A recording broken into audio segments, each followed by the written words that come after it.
Good evening, and welcome to the History Lecture Series. Tonight, Professor Margaret O'Meara will be giving the third of 4 lectures on key presidential elections of the 20th century. My name is Lynn Thomas, and I'm the chair of the History Department. And it's wonderful to see so many alumni and friends of the department here tonight. Thank you all for coming. As you know, if you've come to any of the 2 previous lectures, Margaret is an accomplished historian of the 20th century American history. She specializes in urban and political history. But before she earned her PhD and became an academic, she spent a couple years as a staff member in the Clinton-Gore White House. Next Tuesday, I believe, we'll be hearing about some of her first-hand experiences as part of the 1992 presidential campaign, as well as the political era that it inaugurated. Tonight, however, is all about 1968. 1968, a year that immediately conjures images or perhaps memories of political protests and flower power, of baby boomers and of go-go boots. It was also the year of an incredibly contentious and close presidential election. To tell us about this, please join me in welcoming back to the stage Professor Margaret O'Meara. Thank you.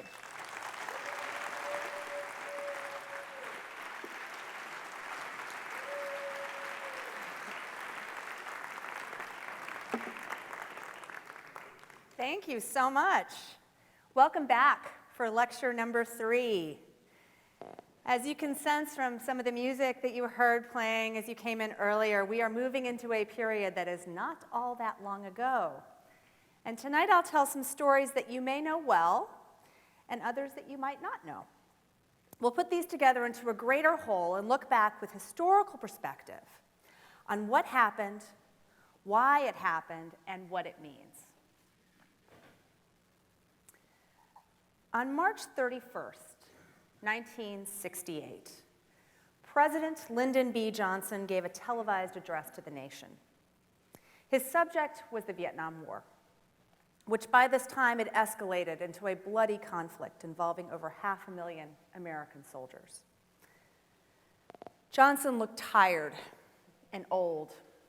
The glare of the television lights showed the deep lines etched in his forehead. At the very end of his speech, he made an announcement.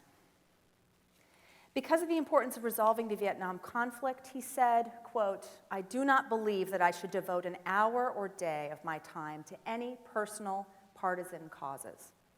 Accordingly, I shall not seek, and I will not accept the nomination of my party for another term as your president."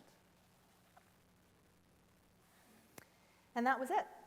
Johnson, the master of the Senate, the consummate politician, the man who had been among the most powerful deal makers and power brokers in post-war Washington.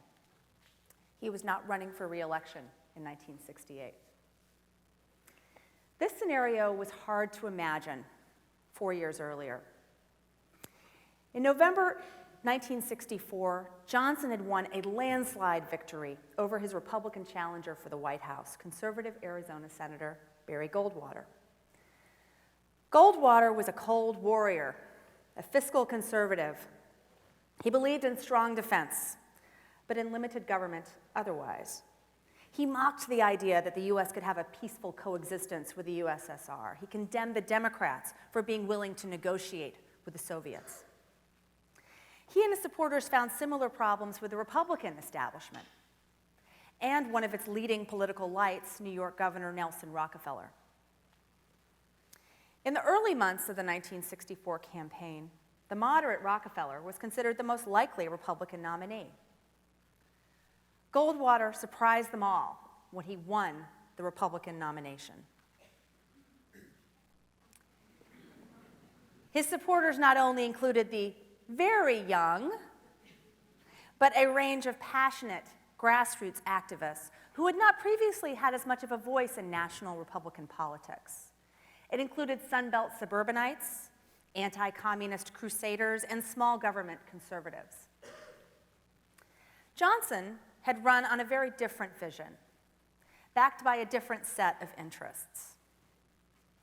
The Democratic Party of 1964 was a party built by the New Deal, whose programs had created a strong working class base for the party, particularly in the large industrial regions of the Northeast and the Midwest. As you'll recall, in 1912 and 1932, these areas used to be Republican strongholds. African Americans migrated to the Democratic column during the Roosevelt years as well, and Lyndon Johnson's signing of the Civil Rights Act of 1964 cemented this loyalty, as well as the support of white liberals. But it marked the disintegration of another critical bloc of the Democratic Party, racially conservative white Southerners. Democratic leaders like Johnson epitomized Cold War-era consensus liberalism, and Republicans like Nelson Rockefeller could be considered consensus liberals of a sort as well. They believed in the welfare state and an active federal government. They believed in strong defense and containment of the power of the Soviet Union. Containment, after all, was why America got so involved in Vietnam. It was sort of a neo-progressivism, believing government by enlightened experts could win out over backwards small government and states' rights activists. And it was a politics that matched the spirit of the post-war era. From 1945 forward, the United States had experienced an extraordinary and unprecedented run of prosperity. It was a prosperity built on big things, big organizations, big institutions, big corporations, big labor unions, big and big spending government, and a high-stakes struggle with one big enemy, the Soviet Union. Consensus liberalism was the big politics that matched this era. It presumed that Americans shared the same set of values and had a shared destiny. It was built on a foundation forged through the struggle of the Great Depression and World War II. The idea that Americans should be in it together and that every citizen should be treated equally. The Johnson campaign was successful in good part because it preyed on people's fears that Barry Goldwater was playing to small prejudices rather than fighting for big shared goals. That his extremism represented the interests of only a few, not the many. Perhaps the artifact that best sums up the Johnson message against Goldwater is what became the most famous political commercial of all time. Let's take a look. 1, 2, 3, 4, 5, 7, 6, 8, 9,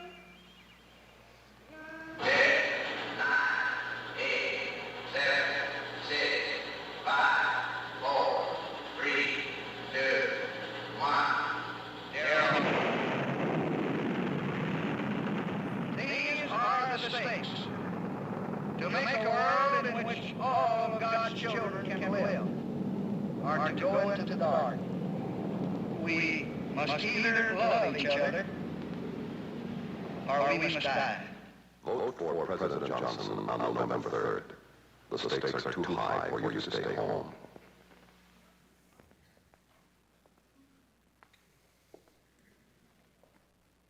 This commercial aired only once. But after its airing, all the network news outlets ran it again and again and again, so we got lots of free media. And it still is getting free media in 2012. And it wasn't even the most incendiary commercial the campaign had in its arsenal. The 1964 election results seemed to prove that the rest of the country agreed that Goldwater was not the right person to have his finger on the nuclear button. The tale of 1964 versus 1968 shows us how quickly things can turn in politics. How and why they did that is what I'm going to talk about tonight. One way to think about 1968 is that it's a mirror image of the election of 1912, which was the election where we started this series. Both 1912 and 1968 were years of economic and social tumult. The foundations of the economy were shifting. Certain regions of the country were winning, others were losing out. Traditional values and institutions were being challenged by a new generation. The definition of who is American was being challenged by new arrivals, by new voices in the political process. Authority was being questioned. And violent events were shaking people's sense of stability and personal safety. In 1912, conservative factions in both parties found themselves marginalized, left behind popular sentiment that was swinging towards progressive causes, the creation of a bolder, a larger government. Conservatism, as it existed in the 19th century, began to destruct.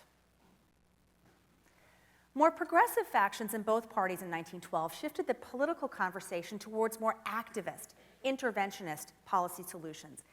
And in doing so, they started to construct a new strain of liberalism, one that established as its base premise that the government had a responsibility to ensure the economic welfare of all citizens. And these progressive ideas were institutionalized by the New Deal. In 1968, this order broke down, which is what gets us to why 1968 was a pivotal election. 1, the liberals destruct. 2, the conservatives construct a new politics. And 3, television brings it all into American living rooms. So let's explore why. The problem was Vietnam. By early 1966, it was becoming clear to Lyndon Johnson that he could not wage war and push forward his domestic agenda, because he had used his 1964 electoral mandate to make some really bold policy moves. He succeeded in pushing through a big tax cut. He succeeded in starting some big programs designed to ensure American prosperity would be shared more widely, an agenda he called the Great Society. Now, some of these programs didn't survive the 60s, and others did, most notably Medicare. This high-spend, low-tax regime did not take into account the spiraling costs of Vietnam. And in a January 1966 speech, Johnson acknowledged this problem, saying to the American people, because of Vietnam, we cannot do all that we should or all that we would like to do. Other changes were brewing. One was demographic and cultural. The baby boom after World War II had produced a huge generation of young people who had grown up in an America more affluent, more educated, and more comfortable than any period before in its history. Time magazine named the under 25 generation its Man of the Year in 1967. Inside, its undoubtedly male reporters wrote, quote, "This is not just a new generation, but a new kind of generation. He is the man who will land on the moon, cure cancer and the common cold, lay out blight-proof, smog-free cities, enrich the underdeveloped world, and no doubt write fini to poverty and war." Whew, tall order. We getting around to that yet? But these young people weren't thinking they'd solve the world's problems on their parents' terms or Time magazine's terms. In fact, they thought part of the problem was the things their parents' generation had done in the first place. By 1967, they were growing their hair long, dropping out, marching and striking, condemning their political leaders for doing far too little to stop the carnage in Vietnam, to address racial discrimination, and fix economic inequality. A rallying cry that captured this group was, "Don't trust anyone over 30. For those who were around then, has your perspective changed? Anyone? No? For this under 25 generation, the crisis was deeply personal. In today's era of an all-volunteer military, it is hard to fully understand the degree to which mandatory conscription, the draft, into an unpopular war transformed young people's lives and America's politics. As the conflict raged and American involvement escalated, fewer and fewer young men could escape the threat of the draft. In 1965, college students with bad grades could no longer defer being called up. In 1967, student deferments were abolished altogether. The draft radicalized young people against the war. And it radicalized their parents, their pastors, their teachers. The draft was critical to understanding the degree to which the entire American political spectrum of the late 1960s was several notches to the left of where it had ever been before. The people on the left were farther to the left. The moderate middle was actually more liberal than not. And even the conservative right was far more moderate than the right-wing politics of later decades. Middle class, upper class, suburban, small town, ordinary Americans were against the war and against the men who created it because it was their kids, their sons, who might have to go fight it, whether they wanted to or not. Another shift was occurring in the civil rights movement. The Federal Civil Rights and Voting Rights Acts had remedied political and legal injustices, but they had done little to help the deep economic inequality and daily discrimination faced by communities of color.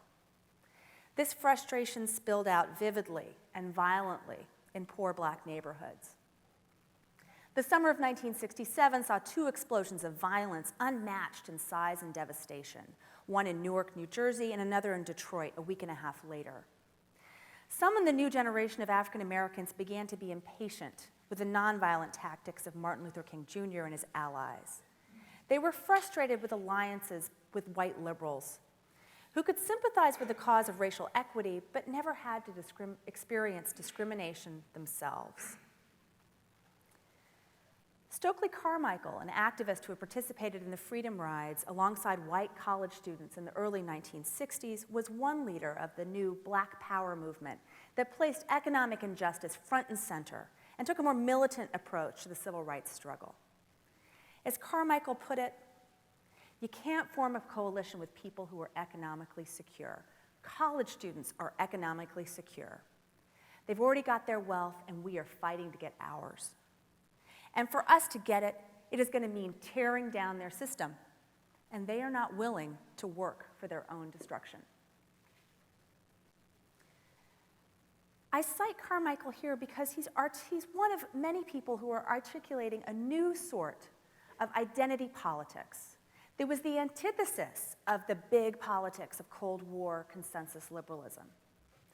This wasn't a vision of we're all in this together, where the government ensures universal welfare, equal rights, where everyone is American first and other things later.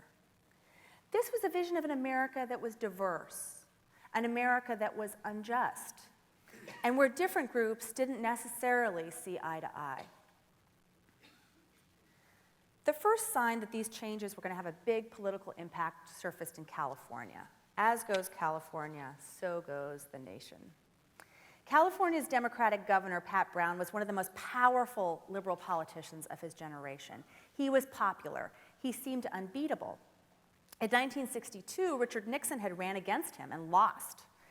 Coming on the heels of Nixon's loss to John F. Kennedy in 1960, it seemed like this was the end of Nixon's political career. This is the famous press conference that Nixon gave after his defeat, saying, "You won't have Richard M. Nixon to kick around anymore." But in 1964 and 1965, things started to happen. At the University of California, students walked out of classes, held mass demonstrations to protest the university's restrictions on on-campus political activity. In the largely black neighborhood of Watts in Los Angeles, it was convulsed by violent rebellion, becoming the first of many poor neighborhoods to go up in flames. Enter Ronald Reagan. The movie star had already morphed into a major power player in conservative political circles. And Reagan ran against Brown for the governorship, a devastatingly effective campaign. Essentially, he painted Brown and his big government vision as responsible for the chaos on campus, the breakdown of law and order on the streets. His big win was the first shot in the Reagan Revolution, and a sign that the 1968 race was not going to be as predictable as the Democratic liberals and Rockefeller Republicans had hoped it might be. So there was chaos on the home front and quagmire overseas. In January 1968, North Vietnamese forces launched a surprise offensive push over Tet, the Lunar New Year holiday. It hit with devastating force. Images of battle and destruction flashed over television screens and on the front pages of American newspapers.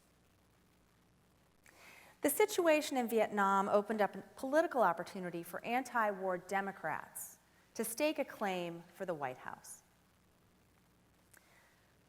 First up was Minnesota's junior senator, Eugene McCarthy. Gene McCarthy was a 51-year-old former college professor with a love for poetry and an impatience for petty legislative politics. One congressional colleague said that McCarthy was, quote, the most intelligent man in Congress, but he did not intend this to be a compliment. Lyndon Johnson had toyed with nominating McCarthy for vice president in 1964, but went with the other senator from Minnesota instead, Hubert H. Humphrey.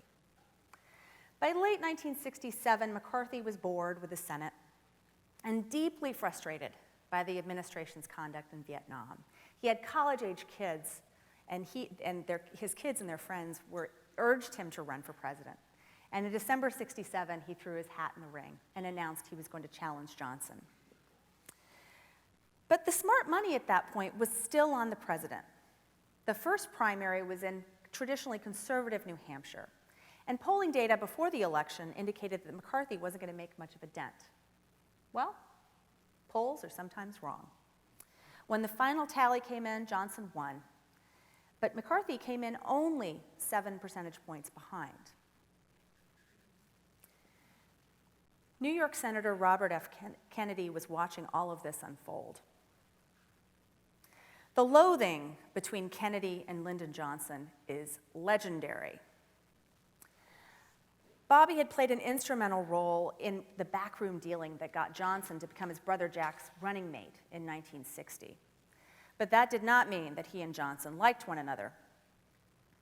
During Kennedy's presidency, Bobby became Attorney General, and he and the Vice President continually butted heads. Kennedy once said of Johnson, quote, "In every conversation I have with him, he lies." I can't really quote much of what Johnson said about Kennedy here, because pretty much everything he said about him could not be printed in a family newspaper or repeated on broadcast television, and I don't want to incur FCC fines for the UWTV. From the moment that Johnson became president, people around Robert Kennedy kept on floating the idea that he should run for the White House himself. And Kennedy's own politics were shifting during these years. His travels around the country made him increasingly focused on the problems of racial injustice and poverty. And he became strongly against the war. His experience in his brother's administration had made him suspicious of what military and intelligence leaders said and did. He watched with horror as the conflict escalated. McCarthy's near victory in New Hampshire showed Kennedy that anti-war sentiment was strong enough to possibly topple the president. An obscure senator from Minnesota couldn't do it, but a Kennedy, different matter. On March 16th, with loving wife and adorable children at his side, Kennedy held a press conference on Capitol Hill and announced he was running. His entry sealed Johnson's fate. Johnson already was running far behind McCarthy in the upcoming Wisconsin primary. He announced his withdrawal from the campaign 2 days before the Wisconsin vote, and it was a good thing he did. Johnson lost 2-1 to Eugene McCarthy. But with Wisconsin, things got more complicated. Johnson was gone, but McCarthy was showing himself to be a serious opponent to Kennedy. And then there was Johnson's vice president, Hubert Humphrey. With the president out, he started to work the phones. He didn't want the Democratic establishment to commit to either of the anti-war candidates just yet. There were still 33 states that didn't have primaries in 1968, and where delegates couldn't be locked into the convention. Humphrey really didn't have to run in any primary, and he still could win the nomination if the party regulars were with him.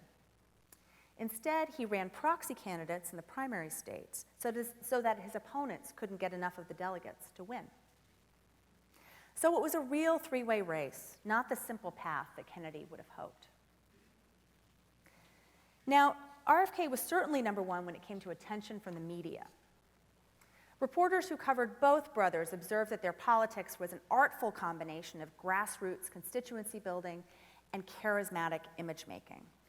And Robert Kennedy's 1968 campaign involved both, but the charismatic side of things really dominated.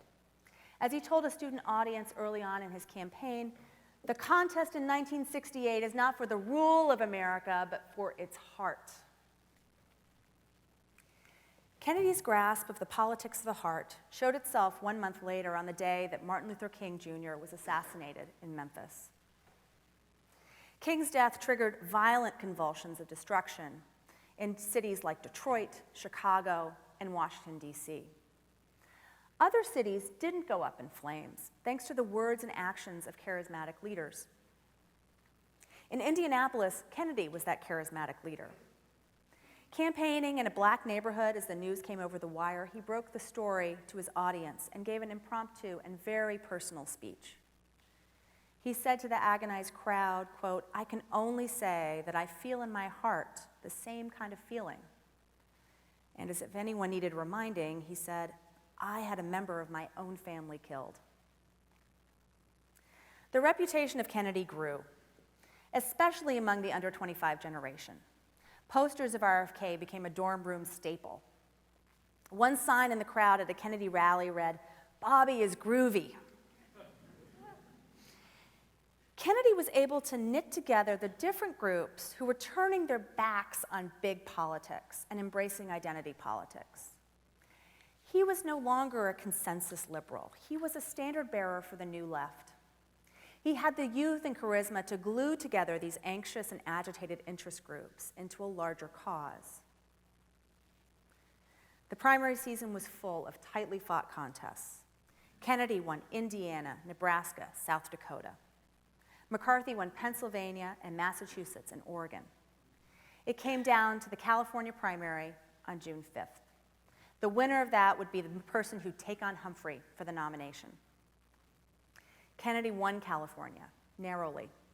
He gave a rousing victory speech just before midnight at the Ambassador Hotel in Los Angeles. And then, as he exited through the hotel kitchen, 6 shots fired out. Robert Kennedy was dead, killed by a gunman who was angry about his support of Israel. The nation again went into mourning, especially its young people. Crowds lined the tracks as the train bearing Kennedy's body rolled across the country from California to Arlington National Cemetery. With his death, the constellation of factions that was the New Left lost the leader, lost the glue that was sticking them together. And the assassination resonated nationally. The cover of Newsweek asked, "Has violence become an American way of life?" One newspaper columnist declared, "The country does not work anymore." Remember this, from 1963 to 1968, 3 icons, 2 Kennedys and 1 King, had been felled by assassins' bullets. The men to whom so many Americans had looked for hope and a difference were all killed in their prime. The depths of this trauma spilled through politics. It made some people want to abandon formal politics altogether. It made others want to find more bold, more radical solutions.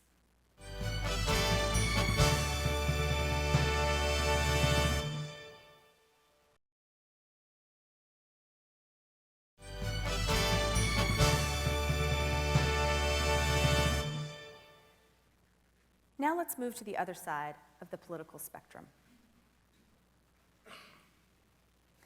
Back in 1967, when everyone assumed that the deeply unpopular Lyndon Johnson would be the Democratic nominee, the Republicans were starting to smell victory. But first, they needed to decide which side of the party was going to get to have its guy as the GOP standard bearer. For the moderates and the Rockefeller Republican types, the most appealing candidate was the governor of Michigan, George Romney. Romney had bipartisan appeal. He had won repeatedly in a heavily Democratic state, Michigan. Sometimes he even sounded like a Democrat.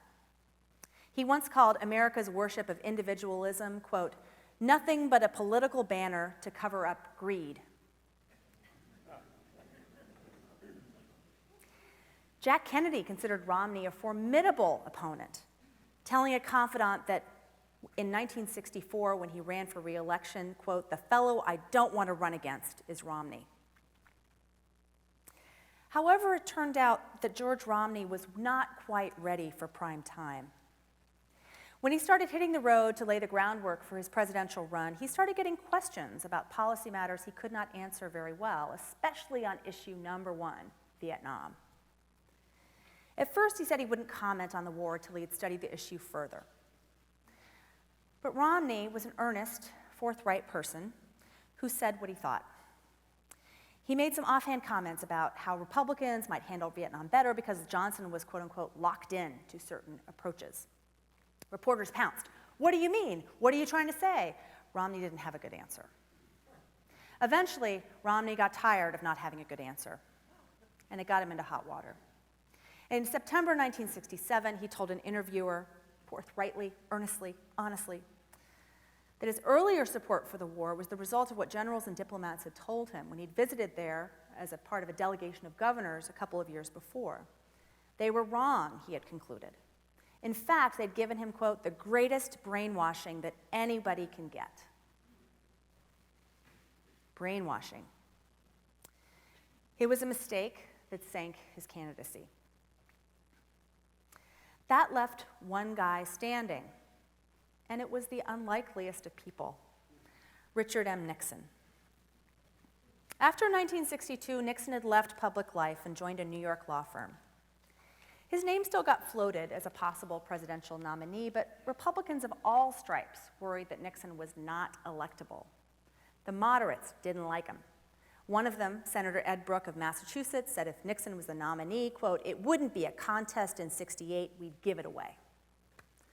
The conservatives didn't like his chances much either. Colorado Senator Pete Dominick, who was a great friend of Goldwater's, said, quote, he's the most qualified man, but can we win with a man who's lost twice? But they hadn't been paying attention to what Nixon had been doing for the past several years. After 1964, Nixon had started a quiet campaign to win over the hearts and minds of the Republican establishment and its new conservative flank, including the young people who had campaigned so fiercely for Barry Goldwater. He enlisted the help of some key advisors. A young press aide named Patrick Buchanan started planting stories in the national media that tried to change the narrative that Nixon was a political loser. He made his law partner, John Mitchell, his top advisor and fundraiser. Nixon called Mitchell the heavyweight. Although the season had started out with a host of Republican names in the mix, from conservative superstar Ronald Reagan to liberal New York Mayor John Lindsay, by the time that the GOP gathered in Miami in early August for its convention, it was clear that Richard Nixon was going to be the nominee. He got there exactly because he was neither a hero of the moderates nor a rising star of the conservatives. With the party split between the two, he found a way to straddle the middle, but with a decidedly conservative edge, because Richard Nixon had done the math. A survey of Republican delegates in 1968 had found that 75% of them identified as conservative.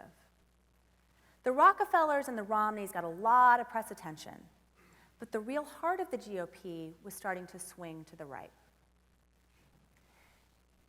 And here's another thing. The Republican Party was making inroads into the South, which previously had been solidly Democratic. Two things drove this change. One was civil rights. Many Southerners found the Democrats' support of federal civil rights legislation to be an intolerable betrayal. Republican operatives realized that civil rights presented an opportunity for their party to gain a significant block of Southern support. But they also realized that racist rhetoric would alienate other critical groups. For the second reason the GOP was growing in the South was because so many Northerners were moving there. In the decades after World War II, as companies and people moved to cities like Atlanta and Jacksonville and Houston and Dallas, These white-collar managers and executives of these companies moved with them. These are people who had a habit of voting Republican. They also had a strong dislike of the racist language of Southern politics. So Southern politicians started talking in code. They talked about the rights of homeowners and of independence from intrusive government mandates. They appealed to the fears that whites had about the new world of court-ordered busing, housing integration, and affirmative action. It was devastatingly effective. But it wasn't just the South that helped the conservative movement grow. When we think of the youth movements of the 1960s, the image that comes to mind is this: anti-war protests, cultural liberation, a new politics of the left, and this is very much what the 1960s was about. But the 1960s was also about this: other youth movements, where the hair wasn't long but stayed short, where no one was dropping out of college or taking drugs, where students marched in favor of the war, not against it. These young people listened to and participated in Up With People, the clean-cut singing troupe you see here. They joined Young Americans for Freedom, the campus conservative organization.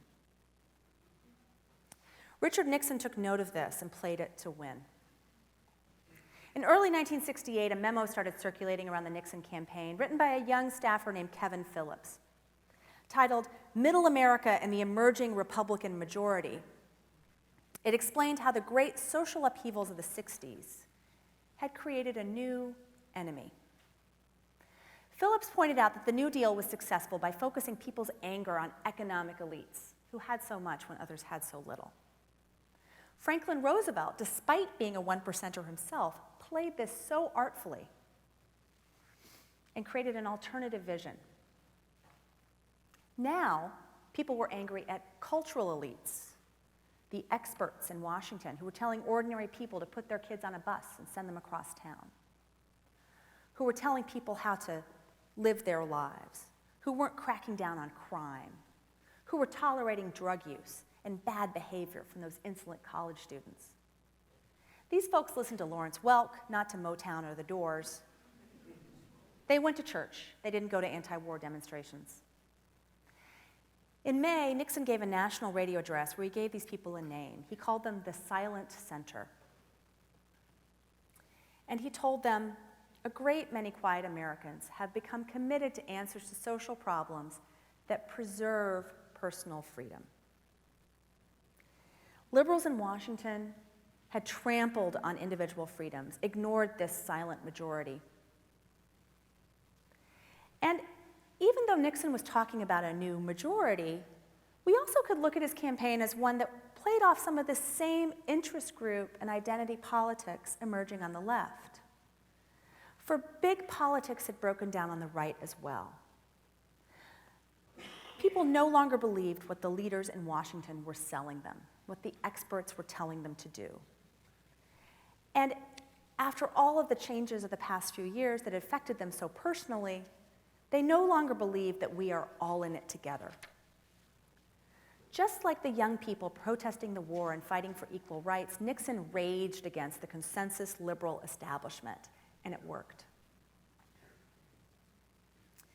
Now we come to the third part of tonight's story, the impact of television. By 1968, television had already changed American culture and changed American politics. Television networks started covering the conventions in 1948. Presidential campaigns started running TV ads in 1952. And TV was beaming the world into American living rooms. Wars, assassinations, strikes, new music, sexual liberation, you name it. Presidential candidates had been using television for a while by 1968, but politics lagged far behind Madison Avenue in its skill in crafting persuasive and sophisticated advertising. 1968 was the year that politics caught up. That's one reason TV is important. The other reason that TV mattered was when the campaign went off script. In 1968, television transmitted events that were unscripted, that were raw, where candidates and parties lost control of the message. And exhibit number one, the Democratic Convention in Chicago. Since early that year, the anti-war left had been thinking and planning about how to use television to take on the establishment at the convention. They thought the Democratic Convention was this prime opportunity. In a memorandum drafted early that year, activist Tom Hayden outlined an opportunity for the left to win over disaffected voters. He wrote, "To the average Democrat who wants a say on the widening war, high taxes, and urban squalor, the choice will appear desperate. Many, for the first time, will wake up to the fact that in the wheeling and dealing of the democratic process, the average person does not count. His choices are limited to which of the stars he least dislikes. This summer, millions of anxious Democrats will ask, what now?" Hayden and his fellow activists thought they could provide an answer. Now, when Johnson dropped out of the race, momentum for a counter-protest slowed, but when Kennedy was killed, however, the plans went into overdrive. Others on the left also had their sights set on Chicago. Chief among them were Abby Hoffman and Jerry Rubin and their youth organizing party known as the Yippies. The Yippies specialized in getting attention by being outrageous and creating made-for-TV moments. At an anti-war march in 1967, Hoffman famously urged a group to sing and chant until the Pentagon levitated 300 feet in the air and turned orange. For the record, it didn't. But it made the news anyway. As Democrats converged on Chicago, 10,000 college kids and peaceniks and lefties and hippies and yippies gathered on the streets outside. And they were met with 20,000 police officers and soldiers. Because Democratic Chicago Mayor Richard J. Daley was hosting the convention, and he didn't want the long-haired kids disrupting it. So he responded to their protests with force. A later congressional investigation called the events a police riot and blamed the mayor for, quote, unrestrained and indiscriminate police violence. Every television network had huge teams of producers and reporters on the ground to cover the convention, and as Daley's police started cracking down on the protesters, the networks beamed out the action as it happened. The police, in turn, started beating up on the reporters. The chaos outside spilled into the convention hall itself. Television cut between action on the street and shots of Democrats turning on each other inside. Mayor Daley appeared on the convention floor, sticking to his guns, cursing wildly. From the podium, he was denounced for his Gestapo tactics. Reporters roamed the convention floor and interviewed anti-war delegates whose words undercut every attempt the party made to show unity. Delegates burst into tears on national television. They denounced their party's leaders and their position on the war. They stood on chairs and sang, "We shall overcome." Hubert Humphrey was furious. After all the infighting and trauma of the primary season, he and his people were working furiously to secure the delegates needed for the nomination. When it looked like they were going to pull it off, despite all the chaos inside and outside, he turned his fury on the television reporters. Sitting in his hotel room watching NBC, he reportedly shook his fist at the reporter on the screen, saying, "Don't forget, I'm going to be president someday, I'm going to appoint the FCC, and we're going to look into all of this." The convention ended with Humphrey as the nominee, but it deeply wounded the Democratic Party. In 1968, the Democrats lost control of the television narrative. Their political opponents used television to take control of the narrative. One of the big lessons Richard Nixon had taken from his run for president in 1960 was that television mattered. It mattered less what you said on television, it mattered more how you said it and how you looked when you said it.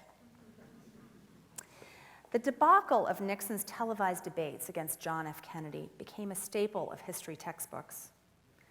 Nixon came off as shifty and sweaty in comparison to the smooth and handsome Kennedy. But another critical part of the television story in 1960 was how well Kennedy employed the tools of corporate advertising in his television commercials. He used snappy jingles and slogans that sold the candidate the same way that Kellogg's would sell a box of cereal. In contrast, Nixon played by the rules. His TV spots were similar to those of the politicians who came before him. They were serious, they were substantive, they appealed to the head, not to the heart. Let's take a look at a Nixon ad from 1960.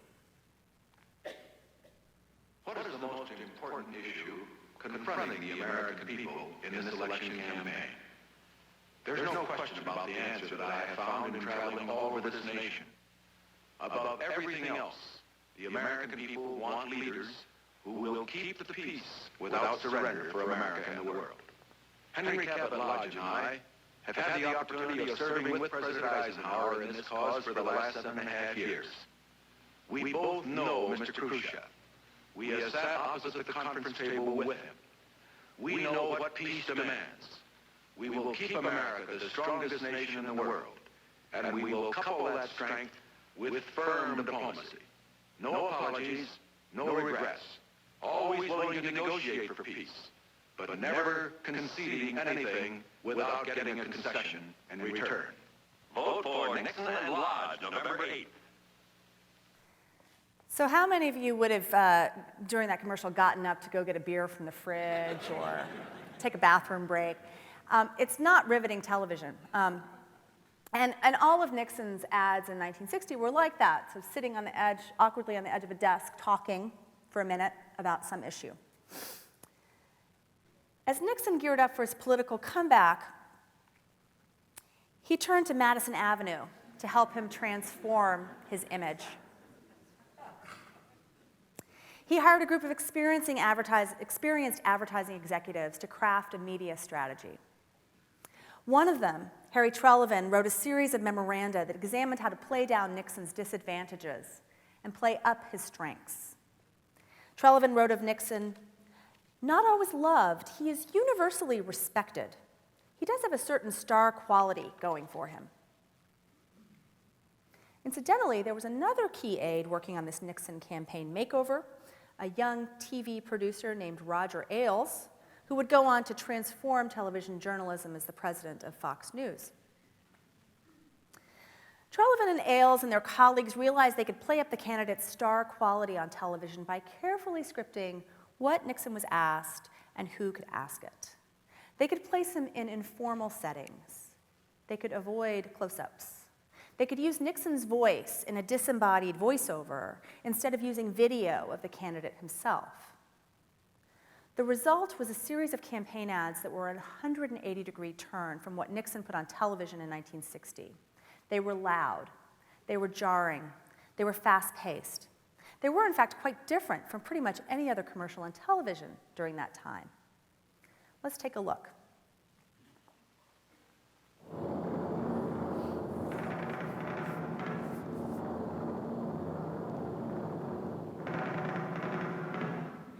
So much military, economic, and diplomatic power been used so ineffectively as in Vietnam. If after all of this time and all of this sacrifice and all of this support, there is still no end in sight, then I say the time has come for the American people to turn to new leadership, not tied to the policies and mistakes of the past. I pledge to you, we shall have an honorable end to the war in Vietnam.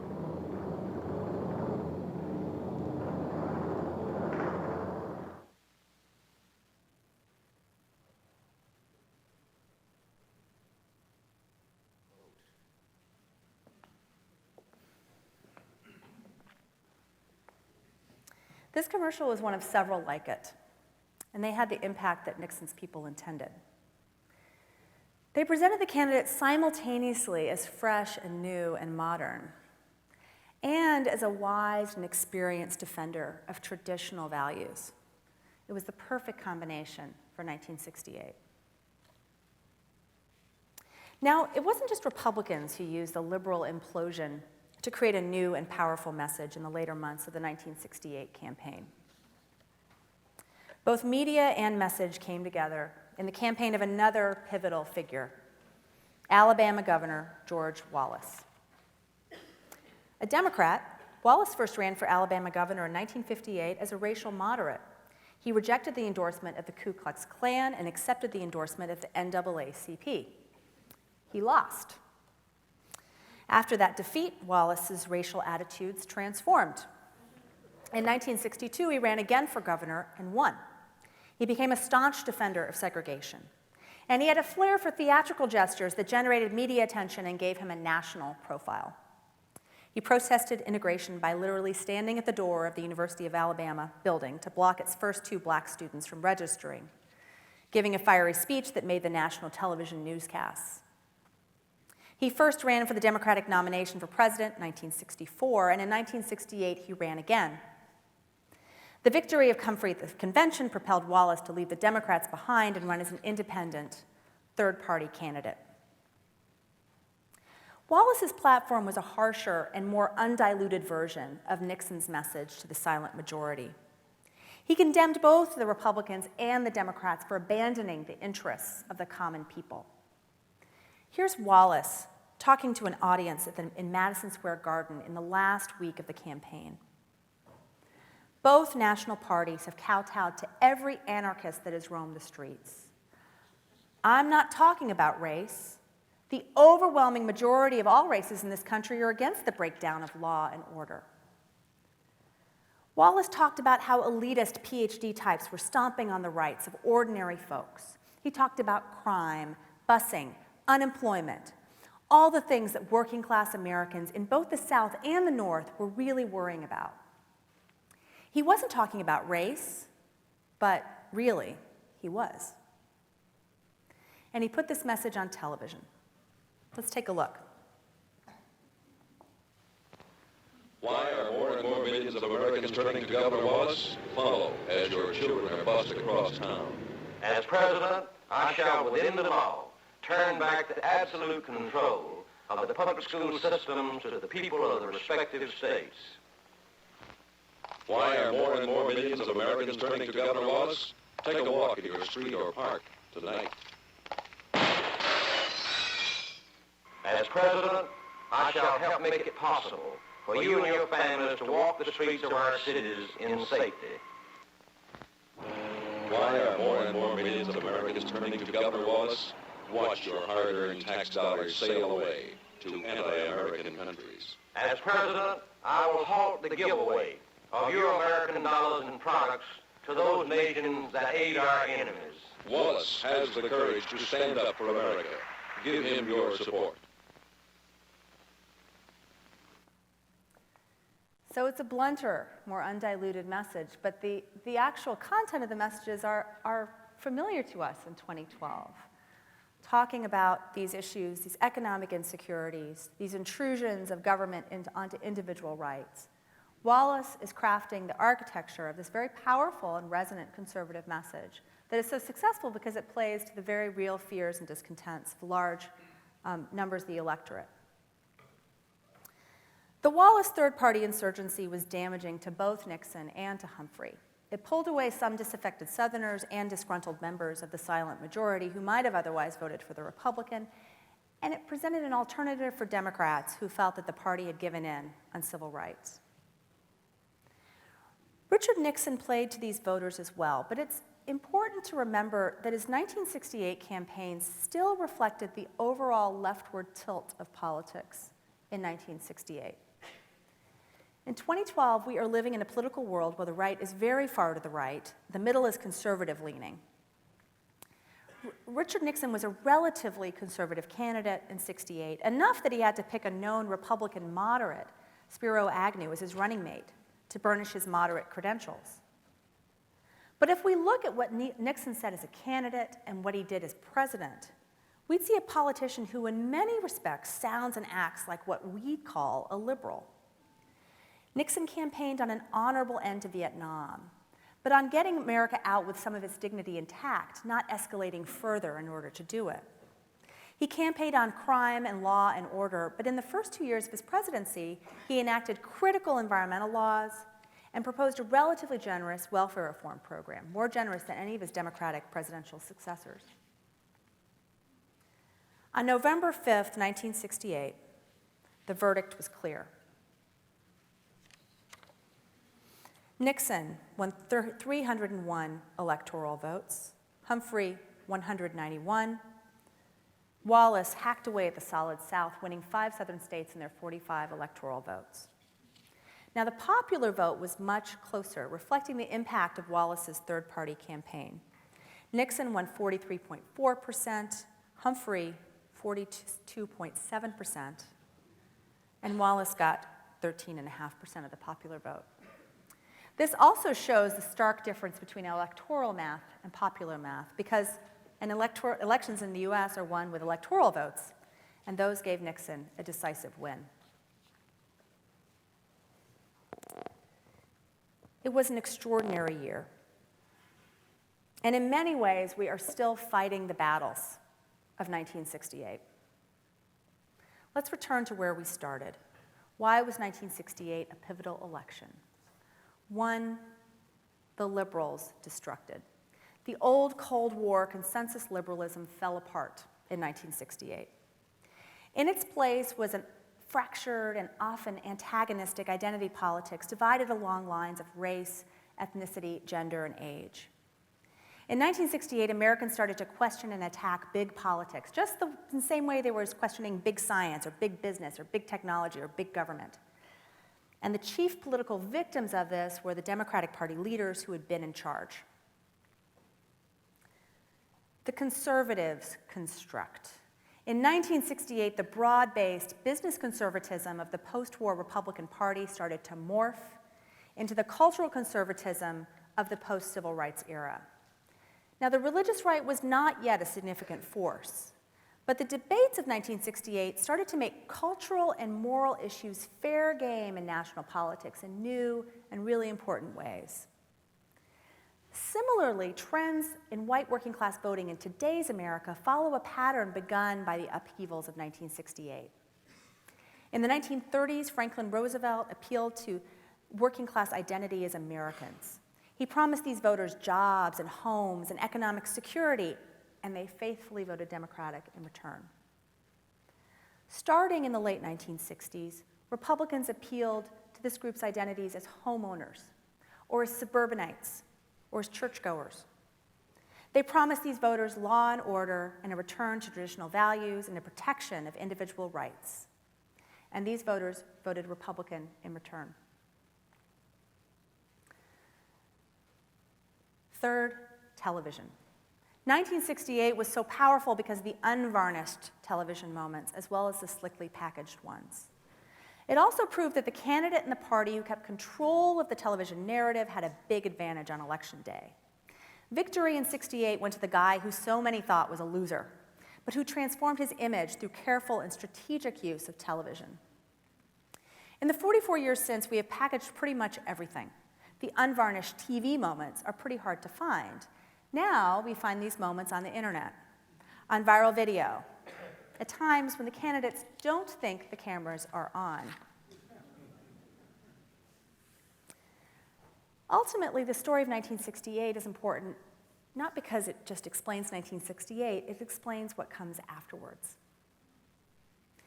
In 1972, the wounds of 1968 were still visible throughout the Democratic Party. At the Democratic Convention, rabidly conservative supporters of George Wallace, who was once again running, yelled down the dashiki-clad delegates supporting liberal African-American Congresswoman Barbara Jordan. The Democratic Party was a much bigger tent, much more open to new voices, but it had lost the establishment power it had held so tightly from the New Deal through the Johnson years. George McGovern tried to be the glue that could bind all of these interests together, but he couldn't turn that into electoral victory in 1972. Meanwhile, the Republican Party had found a new way to talk to voters and had made inroads into critical parts of the old Democratic base.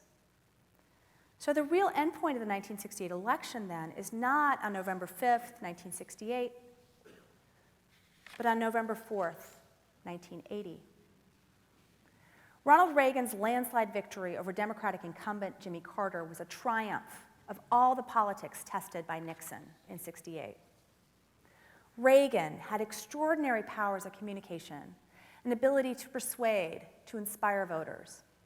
He picked up the Democratic voters who were disaffected by cultural change, and he added Democrats who had been battered by the economy of the 1970s. Together, these voting blocs made the Reagan Revolution happen. The outlines of 2012's red state and blue state map started to emerge in 1968. They solidified in 1980. In the 30 years since the election of Reagan, however, many other things happened to change the political landscape, the economic landscape, the social landscape, the cultural landscape, and to change the personalities and the issues that drove the two major political parties. History did not stand still. So next week, for our fourth and final Pivotal Tuesday, we'll explore what these were, why they mattered, and put everything together in understanding how the stories of elections of the past inform elections present and help shape our nation of the future. Thank you very much.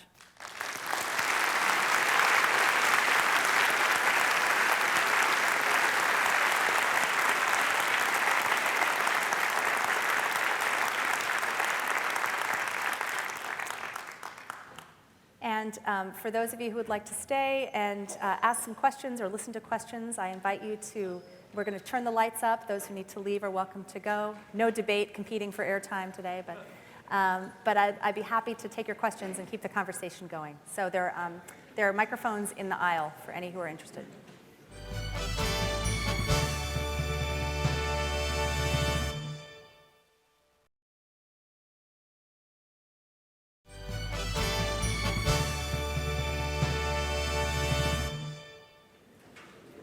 Well, perhaps we can, I will stay up and, oh, I have someone there. All right, go for it. That just made me think, were you tempted to put in 1980? Sorry, can you say that again? Were you tempted to put in 1980?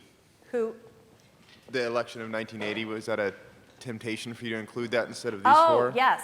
Thank you for asking. 1980 almost, you know, it was definitely a pivotal election, and this was the great dilemma in choosing which ones to do. And I didn't choose 1980 in part because I think that the foundations of 1980 and 1980 is understood through the lens of 1968. In a way, the two elections are very similar. They both end with Republican victories, but two very different men. But you know, Ronald Reagan is already a major figure, and his ideas are already in play. So in a way, they're two. You know, were I to include both of them, it would have been repeating myself, and so I decided to. I didn't quite flip a coin, but I decided to go with 68. Yeah. I was curious in your research if you found out that Richard Nixon, when he was campaigning in 68, sent an envoy to the Paris peace talks to delay the talks so that they wouldn't be settled until he was elected. I've heard that, and I can't off the top of my head elaborate on that in the way that it deserves, but this does give me an entry to, an opportunity to plug the website of further resources I put together, which includes more in-depth books about the Vietnam War, the Vietnam conflict, the 60s, the Johnson presidency, the Nixon presidency, and some of the other characters in the race, and also has links to the commercials that I showed tonight and other campaign commercials. If you really want to go down that rabbit hole, there's a marvelous website called The Living Room Candidate, put together by the Museum of Moving Image in New York. So all that can be found on my Pivotal Tuesdays website, which you can get to by going to my faculty homepage. So thank you for that question. I'm sorry I can't answer it better. During this period, or shortly thereafter, the process of choosing delegates really began to change. Yeah. And how activists sort of congregated around that and dominated that process. Mm-hmm. And in your opinion, how much of that is responsible for the bitter partisanship that we now see every day on TV? That's a good question. Well, I think the bitter partisanship we see is a result of a lot of different things. Part of it is that the way in which that we certainly elect our members of Congress, as you know, the borders of districts have been drawn so that you have fewer swing districts and you have more that are firmly Democratic or Republican, and thus people win by playing to the base and being, the more extreme you are, the better. So the bipartisan compromisers don't get as much traction. What happened in 1968, of course, prompted the Democratic Party to reform the way it chose its president. And the 1972 convention was a result of that reform, and you have a series, and then the Republicans follow on. So you go, I mean, the fact that Hubert Humphrey could get the nomination without having run in primaries was something that was just people were so bitter about. I mean, it really kind of went against people's notions of democracy, even though that was the way things have been working forever. But it does explain, you know, the kind of fracturing of America, the splitting up into, interest group-driven politics. I mean, people have, interest groups have existed for a long time. Herbert Hoover was playing with interest groups down in the 1920s. But the real kind of people thinking, well, I'm voting, the reason I'm voting this way is because of the color of my skin or because of my gender or my sexual orientation. And the people with whom I feel closest to are the people who are like me in that way, and other people can't understand. That is very much a politics that comes out of the 60s and is a response to this kind of blanket, liberalism that said, come on, doesn't everyone feel like Vietnam is a great thing to do because we're trying to contain the Soviet Union? I mean, the kind of arrogance of the leaders in Washington that presumed that everyone in America, that America was sort of this land of opportunity, and it really wasn't, and that everyone would kind of go along to get along because we all believed in this common cause. So that splintering apart, and then the other thing, and I'm going to talk about this more on next Tuesday, is the end of mass culture, where you go from having 3 television networks in 1968, right, where everyone's watching Laugh-In and there's this common experience of culture that people have, to now, how many, we have a proliferation of cable networks, and then you have internet, and then you have all these other sources of information. So one of the things that drives polarization is we're able to be in this entertainment information echo chamber where you don't have to, where you can have the views that you already hold reinforced. And that you also can really tailor and personalize everything you do, but depending on what sort of phone you have, to what car you drive, to who you vote for. Everything is a consumer product. So it's starting to come in motion. But it's the selection of delegates is kind of part of this larger set of processes. Thanks. You may have a very simple, straightforward answer to this question. I recently finished Means of Ascent. Yes. Good for you. Which, of course, describes Johnson's theft of the 1948 senatorial race. Describes Johnson basically as a completely self-serving political animal who'll do anything to gain power and wield it. Very different than the Johnson in 1968 who decides to give it up. Is it really just in the face of RFK's competition, or what explains it? Could it simply be Vietnam? He gives it up because he realizes Vietnam's going to keep him from winning. He is tired, but he is a consummate deal maker. I think it's reflective that someone like Robert Caro, who's devoted how many decades to chronicling Johnson's life in 4 books and counting, characterizes him as this sort of, this kind of low down and dirty political guy, which he was to his core. So to say that he's, putting politics aside and fighting for the higher power, like he's looking at the polls. He's realizing that he is damaged, that you have pretty much this nobody, Gene McCarthy, who is running a really strong campaign against him, and that he is being so consumed by the Vietnam War. That being said, I think he was genuinely just torn apart and destroyed by Vietnam. That it wasn't just a political calculus saying, I can't win this thing, so I'm getting out.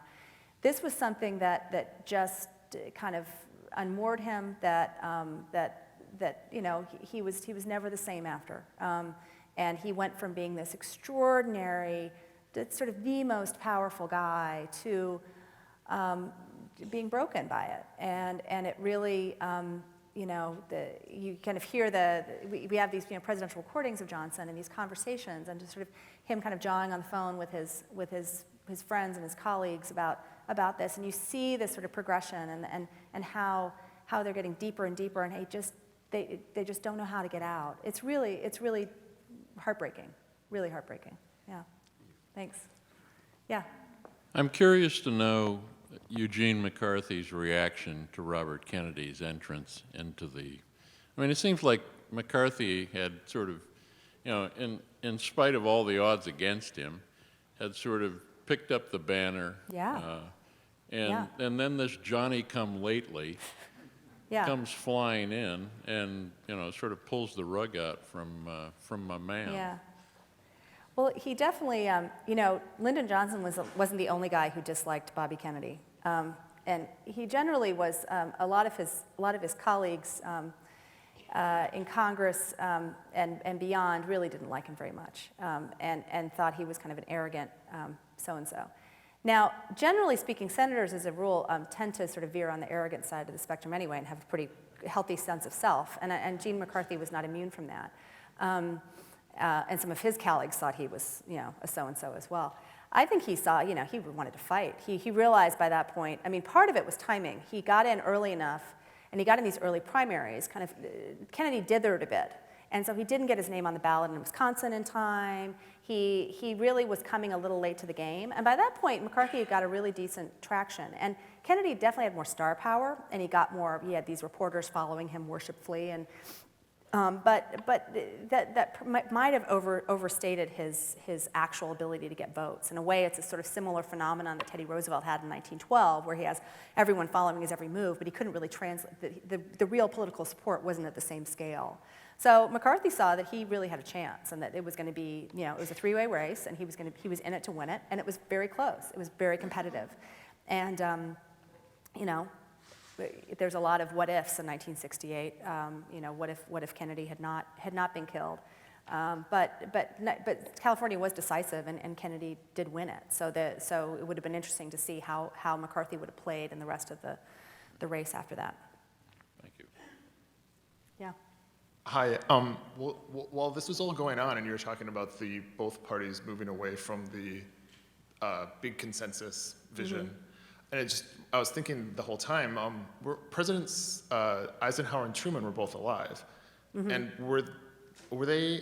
did they endorse a certain faction? Like, did Truman ever endorse the Kennedy ticket or the McCarthy, or what did that even play at this election? Well, as often happens, the lions of the older generation of the party kind of stayed out of it, in part because it was so fractious. And they were, it's interesting because both, the kind of, both Democrat, both the Truman and the Eisenhower vision is something that's coming under fire in 1968. And they aren't really necessarily endorsements that you want to trot out all the time. But they do, they do their due diligence. I know more about kind of Truman's relationship with Johnson than I do about what happens with the candidates in 68. But they were around, but they were representing an older generation, and this was very much, what they did and said was less important than what the new generation was saying or doing. Yeah. Well, thank you all very much, and again, if you want to, thanks.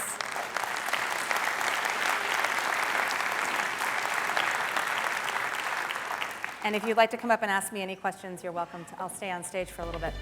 Thanks.